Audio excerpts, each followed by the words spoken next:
Very good evening दोस्तों।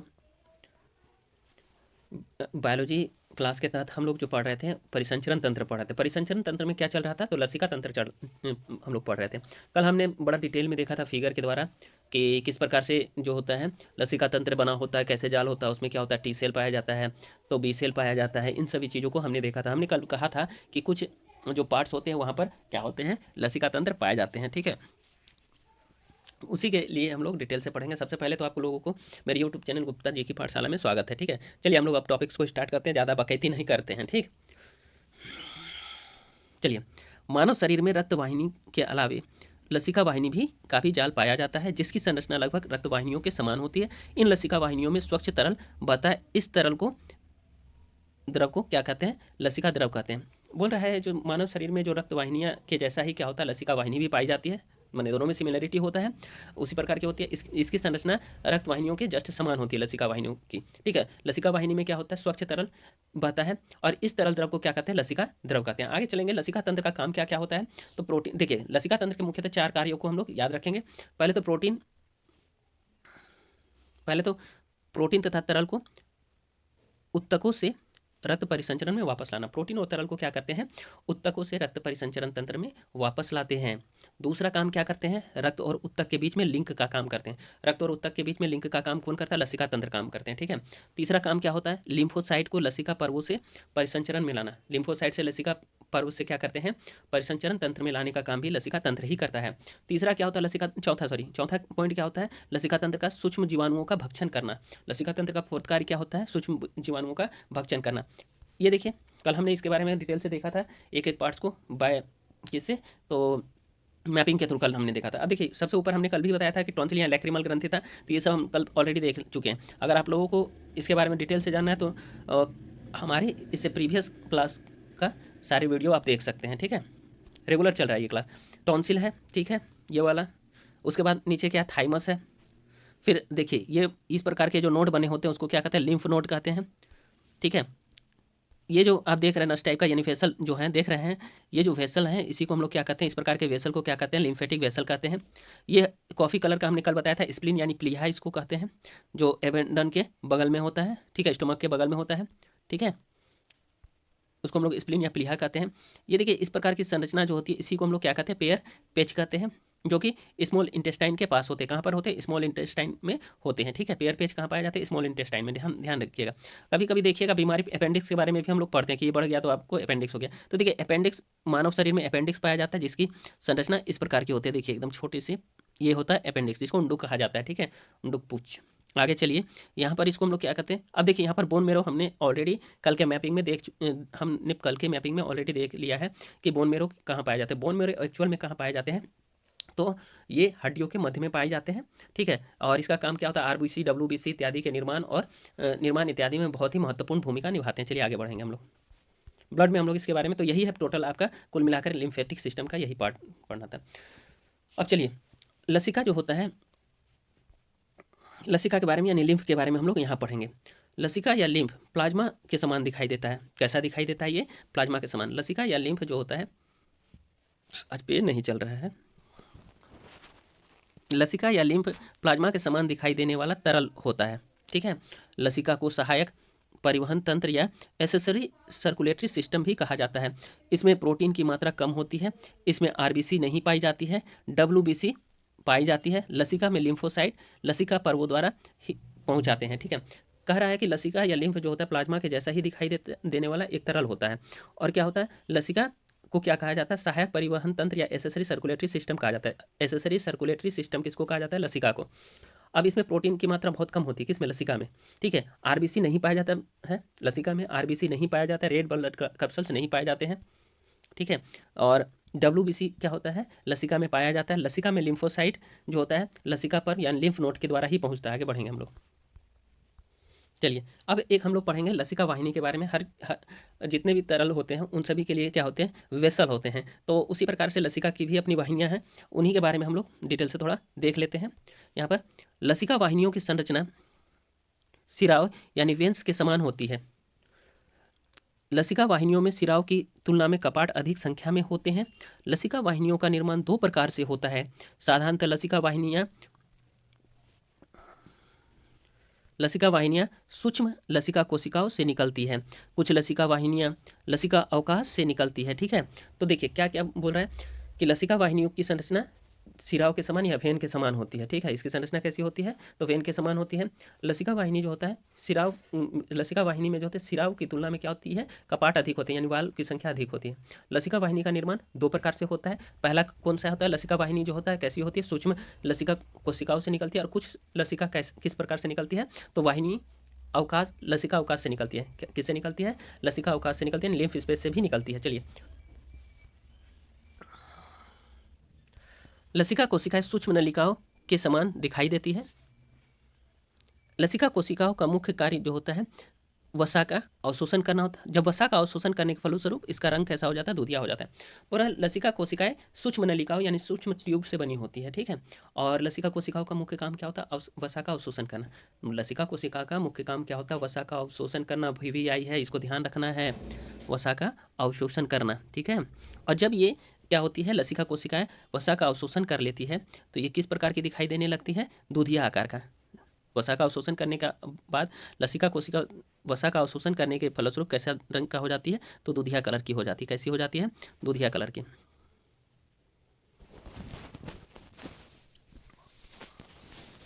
दूधिया रंग की हो जाती है। ठीक है,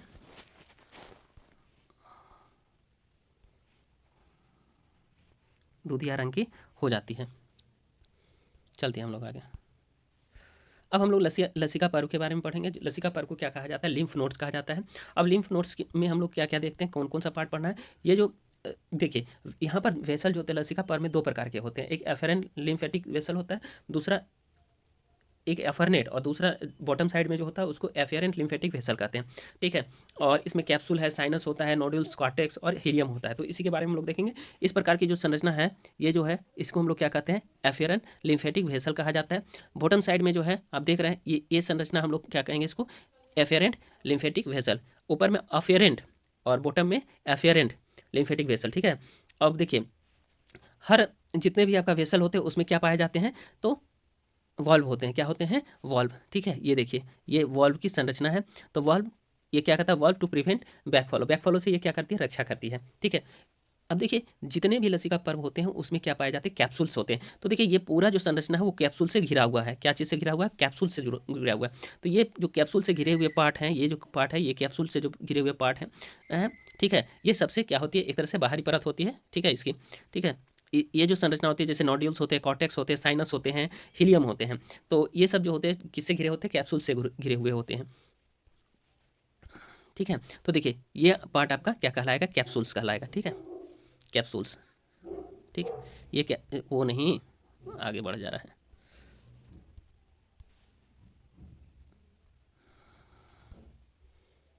ये देखिए कैप्सूल्स, ये रहा कैप्सूल्स। ठीक है, ये वाला कैप्सूल्स है। अब देखिए साइनस इस प्रकार की स्ट्रक्चर जो होते हुए ये वाला पार्ट क्या कहलाता है, साइनस कहलाएगा।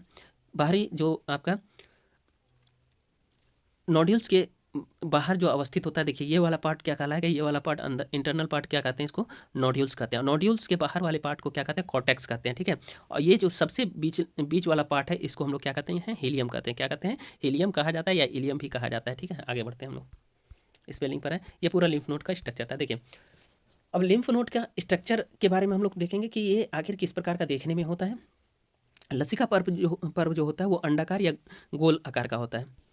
ठीक है, लसिका पर्व का आकार अंडाकार या गोल लघुपिंड होते हैं। ये लसिका वाहिनियों के पथ पर पाई जाती है।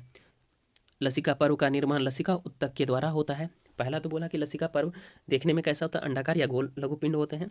दूसरा बोला कि लसिका वाहिनियों के पथ पर ये पाया जाता है, कौन, तो लसिका पर्व पाया जाता है। और इसका निर्माण जो होता है लसिका उत्तक के द्वारा होता है। बढ़िए आगे। और ये जो होता है संयोजी उत्तक के द्वारा निर्मित होता है। किसके द्वारा उत्तक निर्मित होता है, लसिका पर्व संयोजी उत्तक के द्वारा, संयोजी उत्तक के द्वारा निर्मित होता है। आगे बढ़ेंगे।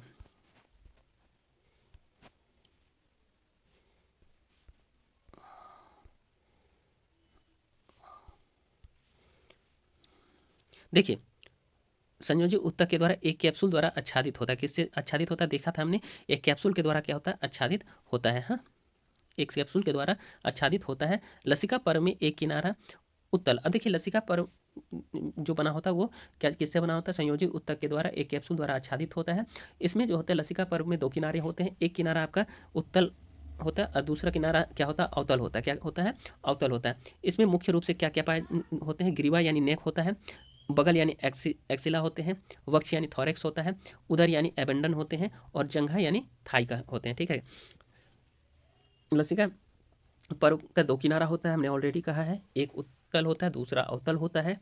इसमें मुख्यतः क्या होते हैं शामिल? तो ग्रीवा यानी नेक, बगल यानी एक्सिला, फिर आपका वक्ष यानी थोरेक्स, तीसरा होता है उदर यानी एबंडन, चौथा होता है जंघा या जांग, थाई में भी स्थित होता है। अब देखिए लसिका पर्व का मुख्य काम क्या क्या होता है? लसिका पर्व का मुख्य कार्य जो होता है लिम्फ को छानती है। ये क्या करती है? पहला कार्य तो होता है लिम्फ को छानती है। दूसरा काम क्या करता है? लसिका पर्व जो होता है एंटीबॉडीज का निर्माण में सहायक होती है। तीसरा काम क्या होता है? लिम्फोसाइट्स के निर्माण में सहायक होती है। लसिका पर्व का मुख्य काम क्या होता है? लिम्फ को छानना, ठीक है, दूसरा एंटीबॉडीज का निर्माण, तीसरा लिम्फोसाइट्स का निर्माण, इतना सारा चीज़ है। अब चलिए हम लोग अब तीन पार्ट्स को इसमें पढ़ेंगे मेनली। लसिका के तहत तीन पार्ट को पढ़ते हैं। एक टॉन्सिल पढ़ेंगे, थाइमस पढ़ेंगे और तीसरा होता है आपका जा करके प्लीहा के बारे में पढ़ेंगे। ठीक है, देखिए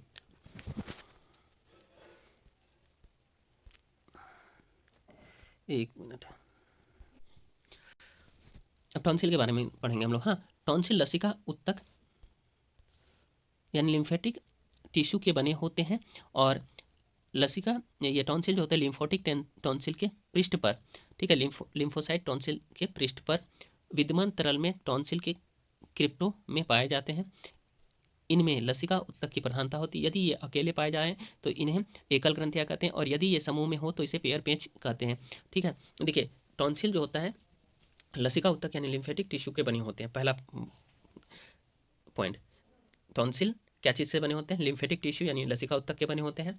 और टॉन्सिल जो होता है लिम्फोसाइट टॉन्सिल के पृष्ठ पर विद्यमान, लिम्फोसाइट टॉन्सिल के पृष्ठ पर विद्यमान तरल में तथा टॉन्सिल में क्रिप्टो पाई जाती है। बोला कि टॉन्सिल के जो पृष्ठ भाग में है जो विद्यमान होता है वो तरल होता है और टॉन्सिल जो होता है क्रिप्टो में पाए जाते हैं। ठीक है, अब देखिए इनमें लसिका उत्तक की प्रधानता होती है। किस उत्तक की प्रधानता होती है? लसिका उत्तक की प्रधानता होती है किसमें? टॉन्सिल में। यदि टॉन्सिल में लसिका उत्तक अकेले पाए जाते हैं तो इसे एकल ग्रंथि कहते हैं। यदि टॉन्सिल में क्या पाया जाता है? लसिका उत्तक अगर एकल ग्रंथियाँ होती है, अकेले पाए जाते हैं तो उसे एकल ग्रंथि, और अगर समूह में पाए जाते हैं ये लसिका उत्तक तो इसको ही क्या कहते हैं? पेयर पेज कहते हैं। जब ग्रुप में पाया जाएगा तो इसे पेयर पेज कहते हैं। इंपॉर्टेंट है। टॉन्सिल के तीन भाग है, ऑलरेडी हमने पढ़ा था। देखिए पेलेंटाइल, सॉरी हाँ फेरेंजाइल नीचे था उसका, जस्ट थोड़ा सा मिस्टेक हुआ है। ठीक है, अच्छा कोई बात नहीं है। देखिए पेलेंटाइल टॉन्सिल जो होता है ग्रसनी के दोनों ओर अवस्थित होते हैं। पेलेंटाइल टॉन्सिल जो होता है ग्रसनी जो होता है उसके दोनों ओर स्थित होते हैं। दूसरा होता है फेरेंजाइल टॉन्सिल, ठीक है, ग्रसनी के ऊपरी पश्च भित्ति में पाया जाता है। ठीक तो था, नहीं ठीक है, मिस्टेक नहीं था। ठीक है, पेलेंटाइल जो होता है दोनों ग्रसनी के दोनों साइड में स्थित होते थे। फेरेंजाइल टॉन्सिल ग्रसनी के ऊपरी पश्च भित्ति में पाए जाते थे। ऊपरी पश्च भित्ति में ये पाया जाता था फेरेंजियल टॉन्सिल। उसके बाद हम लोग चलेंगे तीसरा एक हमने और पढ़ा था कि लिंगुअल, है ना, लिंगुअल टॉन्सिल। तीसरा पार्ट कौन सा है? लिंगुअल टॉन्सिल जड़ पर स्थित होती है। ठीक है, इस पार्ट को एक बार फिर से देख लीजिए। तीन पार्ट हमने बोला था। देखिए पेलेंटाइल टॉन्सिल ग्रसनी के दोनों ओर स्थित होंगे। पेलेंटाइल टॉन्सिल देखिए ग्रसनी के दोनों ओर, यहाँ पेलेंटाइल टॉन्सिल ग्रसनी के दोनों ओर, यहाँ ये आपका पेलेंटाइल टॉन्सिल है। ठीक है, और ग्रसनी के ऊपरी पश्च भित्ति में क्या पाया जाता है? फेरेंजाइल टॉन्सिल पाया जाता है। ऊपरी पश्च भित्ति में क्या पाए जाएंगे? तो फेरेंजाइल टॉन्सिल पाए जाते हैं। ठीक है, ग्रसनी के। फिर हम लोग देखेंगे लिंगुअल टॉन्सिल। देखिए सबसे निचले पृष्ठ भाग में क्या पाए जाते हैं? सबसे निचले पृष्ठ भाग यानी टॉन्सिल के नीचे वाले भाग में यहाँ पर क्या पाए जाएंगे? तो लिंगुअल टॉन्सिल पाए जाते हैं। क्या पाए जाते हैं? Lingual tonsil. चलिए, तो ये तीन प्रकार के टॉन्सिल होते हैं, पेलेंटाइल टॉन्सिल, फेरेंजियल टॉन्सिल और लिंगुअल टॉन्सिल। आगे हम लोग पढ़ते हैं प्लीहा के बारे में। ये बहुत इंपॉर्टेंट है, इसको देख लीजिएगा कि कभी कभी कलर भी पूछ देता है, तो ये सभी ध्यान रखिएगा। प्लीहा गहरे बैगनी रंग के होते हैं यानी पर्पल कलर के होते हैं, रंग की ग्रंथि होती है। यह लसिकाए उत्तक की बनी होती है। ये किसकी बनी होती है? लसिकाए उत्तक की बनी होती है। प्लीहा बाई हाइपोकोंडियम में 9वीं 10वीं तथा 11वीं पसली के पीछे स्थित होती है।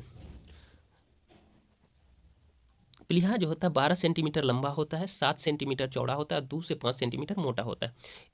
प्लीहा का वजन 200 ग्राम होता है। Very important.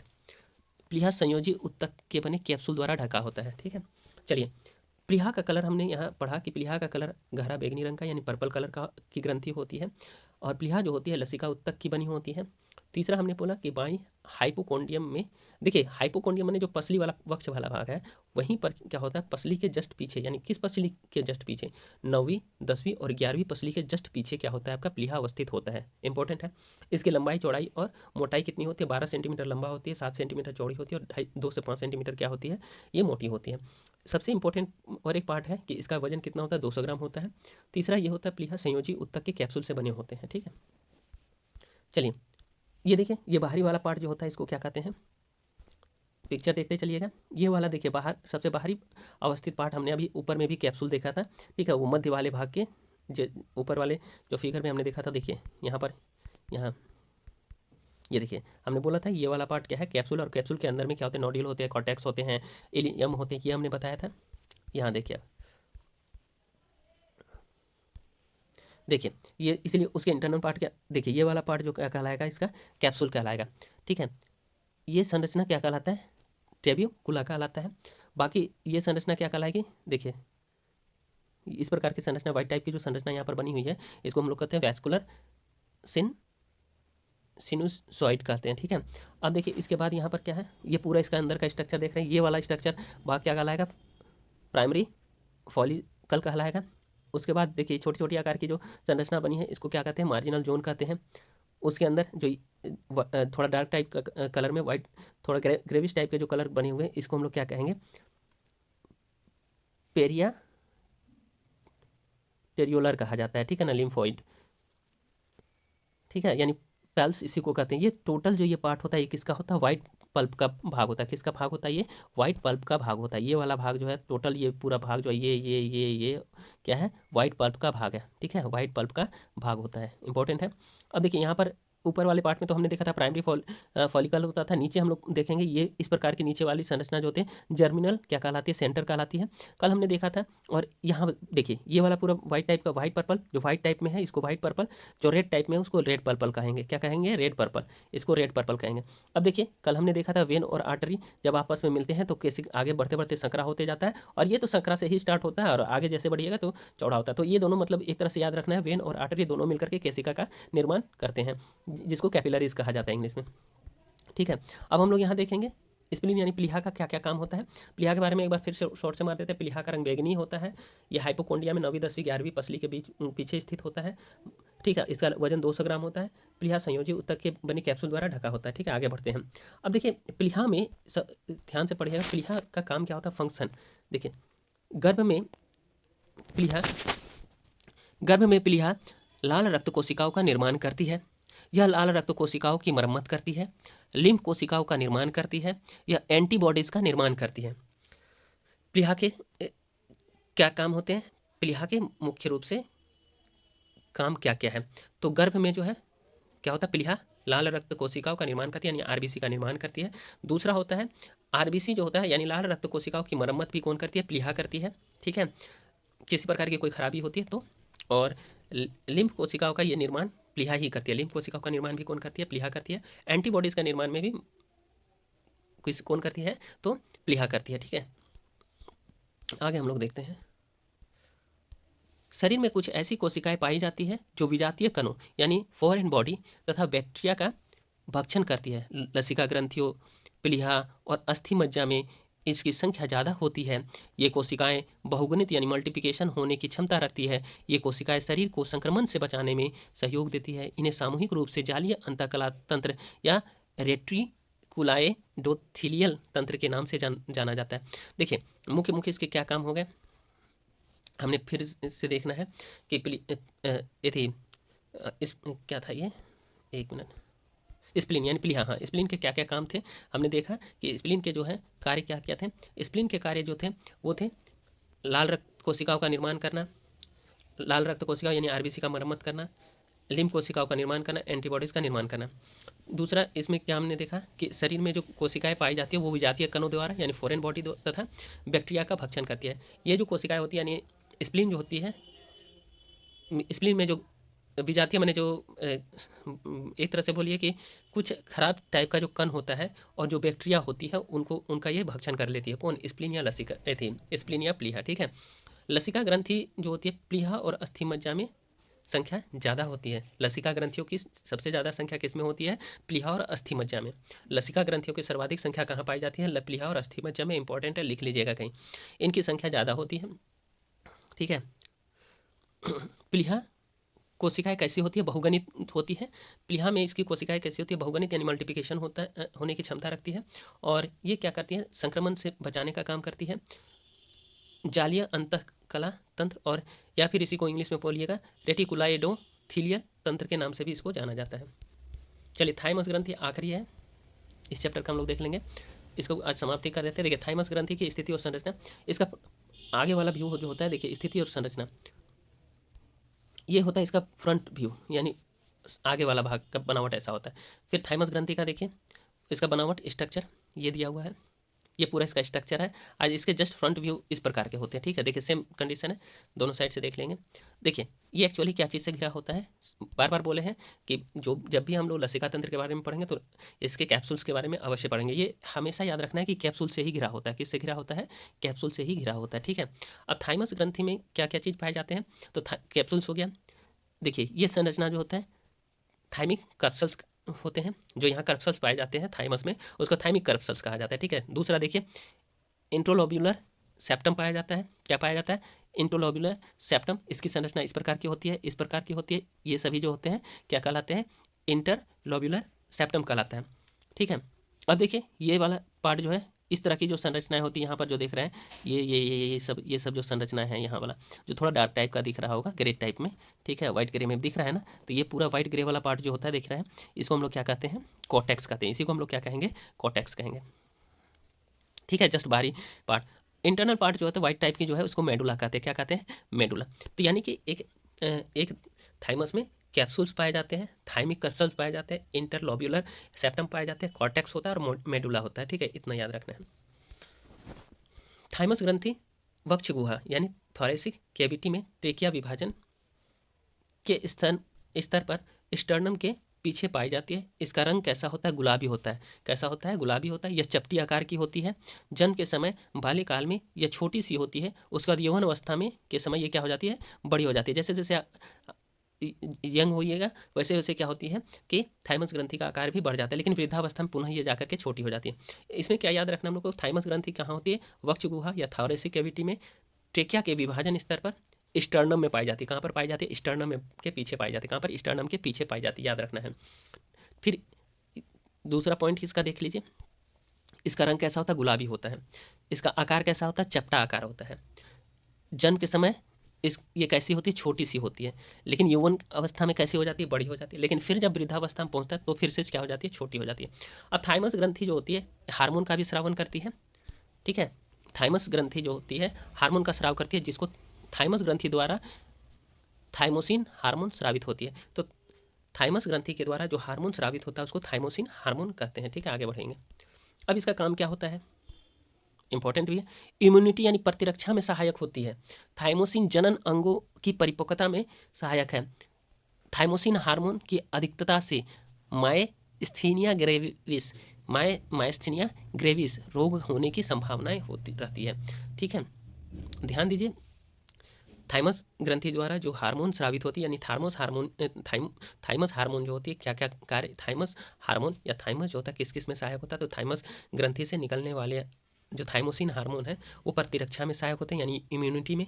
थाइमोसिन जनन अंगों की परिपक्वता में सहायक होती है। किसमें? परिपक्वता में सहायक होती है। फिर क्या होता है? थाइमस हार्मोन की अधिकता हो जाएगी तो मायस्थीनिया ग्रेविस नामक रोग हो जाती है। ठीक है, तो ये सभी जो है थाइमस के कार्य होते हैं। आगे देख लेंगे, थोड़ा सा लास्ट वाला है। लसिका तंत्र शरीर का एक महत्वपूर्ण तंत्र है जो शरीर में उपस्थित हानिकारक सूक्ष्मजीव एवं संक्रमण के प्रति शरीर को रक्षा प्रदान करता है। लसिका तंत्र लसिका वाहिनियों, लसिका द्रव और लसिका पर्व और लसिका कोशिकाओं से मिलकर बना होता है। साथ ही लसिका तंत्र एक परिसंचरण तंत्र की तरह काम करता है। इतना ही ध्यान रखना। चलिए, आज का क्लास दोस्तों यहाँ पर समाप्त होता है। ठीक है, और हम आप लोगों से यह कहेंगे कि जितना ज़्यादा से ज़्यादा सब्सक्राइब कीजिए, लाइक कीजिए और जितने भी ग्रुप में है उसको शेयर कीजिए इस वीडियो को, ऐसे ही ताकि हम आगे भी क्लास लेकर के आएँ और हमें भी एक उत्साह मिले। ठीक है, तो चलिए बहुत बहुत धन्यवाद। Good night.